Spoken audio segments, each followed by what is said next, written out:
Some would say that the primary goal of folkloristics is one of anthropology, of understanding a culture's view of itself.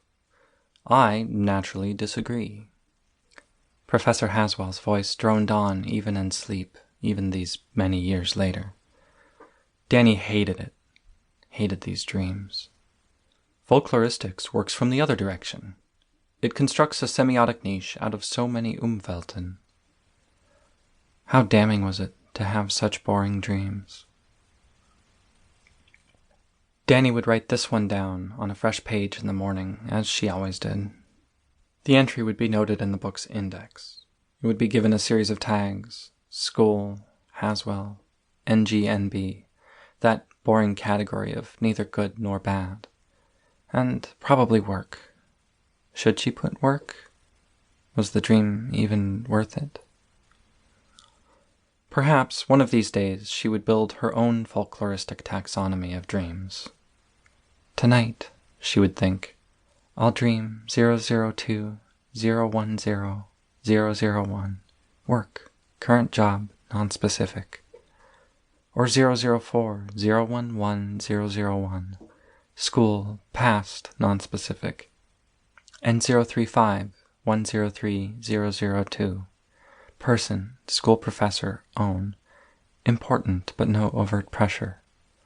And that would be it. Maybe if she reduced her dreams to a simple list, she could skip the actual process of dreaming them and wake up well rested. An otter, sleek by design, efficient in all possible ways. By the time she had actually woken up, written her dream journal entry, and stretched her way out of bed, she was left with only the grumpiness. Coffee was the first order of business, and then grooming. Neither of those were dreams. Both could easily be taken care of without overthinking.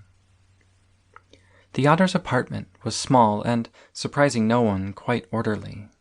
It wasn't neat, per se. It wasn't pretty or aesthetically pleasing, but there was some unnatural level of order to it that was immediately noticeable. Where many homes would settle into a comfortable sort of messiness, into that I know it's messy, but I know where everything is-ness. Danny's seemed resistant to that particular form of entropy, in some intangible way. It was occupied, but as a space, gave no sense of being lived in. The kitchen was tight, and the plates stacked as anyone might stack plates, but in such a way as to not permit bowls into their proximity. The DVDs stacked on the shelf were of all sorts of genres, but one would be hard-pressed to return one out of alphabetical order. Something about the vanity in the bathroom disinvited one from placing anything on its surface. It wasn't the apartment, of course. It was Danny.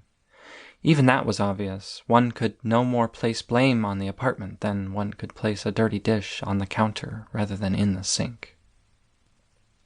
To keep listening to this audiobook, I've left you a link in the description so you can do it, at no cost thanks to Audible's 30-day free trial.